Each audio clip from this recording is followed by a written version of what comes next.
Our next exercise is our quadruped hip dissociation. So we're working on anterior and posterior pelvic tilt. We're also working on a little bit of a side bend at the pelvis, and then we're going to go circles. So this exercise is really good for our athletes that are dealing with some lower back issues, even athletes that have gone through some lower back stress fractures, spondies. This is really good for a return to play. And a lot of times just in the weight room in general or going through sport, you're going to have some lower back issues, lower back pain. What we've seen is a lot of athletes, and disclaimer here, I'm going to talk about this a whole lot, so if you want to just fast forward to the end of the video, if you're just trying to check this exercise out, that's great. But so the athletes that have a lot of issues at their lower back, typically they can't dissociate the difference between their hips and their lower back. So we have cervical, thoracic, we're getting into our lumbar spine. Our lumbar spine is not necessarily supposed to take a lot of the rotation, but if we're locked up here, then it also gives us some other issues down the road. So we could have SI issues, lower back issues, spondies, and then when we get into the loading the spine and loading the body in the weight room, a lot of times the lumbar spine takes the brunt of the blow. So this is a great, you'll realize as you go through this is a lot of times this does not want to move. So Bramlett's going to go arch and round of just the lumbar spine and trying to get the pelvis to anterior and posterior tilt.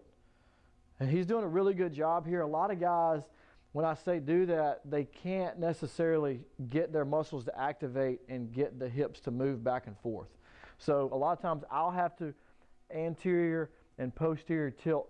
Well, I guess that was backwards, but the athletes, when they're going through this drill. So again, this is a great demonstration here of how to anterior there and then posterior tilt at the hips. So the next thing that we'll do after the arch and round, or we could call this kind of a lower back cat camel. Well, let's show a bad way to do this. So make sure that we're not arching and rounding at the thoracic and then the lumbar is taking place after that. I want to initiate everything here. So we're staying neutral here, and then yeah, that's great. So everything's locked in there and we're arching around at the lower back. Now the next thing is just a side bend. So we're trying to stay neutral. So a way to find that is to arch the lower back. So arch down all the way down and then round all the way up and then try to find that spot right in the middle. About right through there. So you might have a little bit of an arch, but that's kind of his neutral spine. So now we're trying to side bend. So we're using that QL.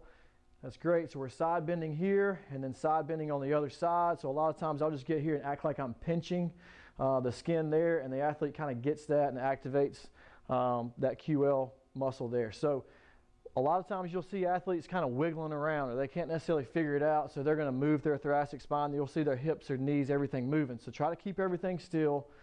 Just side bend at the right and the left hand side. And then another advanced form of this is circles.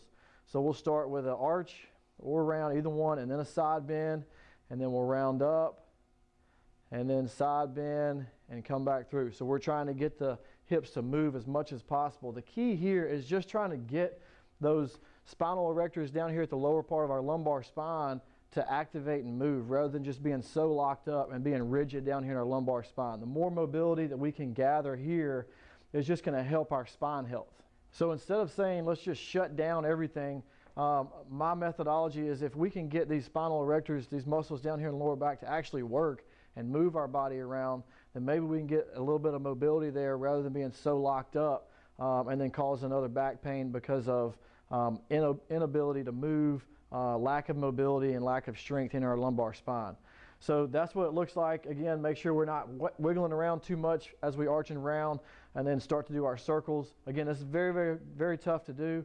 And then this is not non-loaded. So in the quadruped position, we're not having too much of the gravity push down on our lower back. And then we'll show you, so we'll walk over here and show you what it looks like as we do the exercises in a loaded position. So the gravity is actually loading our spine. So we're a little bit of axial loaded because we're standing. And so Jeffrey's going to put his hands on the table or on a bench, just something where we can offload our spine just a little bit. And then we're going to start with the arch and round the lower back.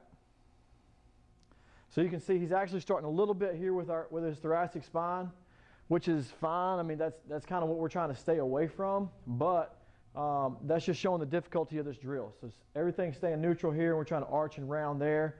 And you'll also see the shake, especially as he starts to anterior tilt. You'll see a little bit of the shaking of the lumbar spine. The abs will kind of start to shake on the way back through. And he's done a couple of these exercises so far, so he's probably a little fatigued. Then we'll step back. The next progression, this is called our golfer hip dissociation. So we're acting like we're hitting a golf ball. Hands go across our chest. Now we're fully loaded. Okay, then we're going to arch and round at the lower back. Okay, this is one of the good exercises to do if you're just trying to figure out if this is going to be a good drill for you. Go ahead and cross your hands across your body, bend over at a good kind of 20, 30 degree angle, and then arch your lower back. When you start to round or anterior tilt, you'll feel that shaking in your lumbar spine. Your shirt will start to shake a little bit, and that kind of shows you that you have a lack of control or possibly even strength and mobility in the lumbar spine. So this is our golfer hip dissociation, starting from a quadruped, then standing with our hands on the table, and then up to a standing golfer hip dissociation.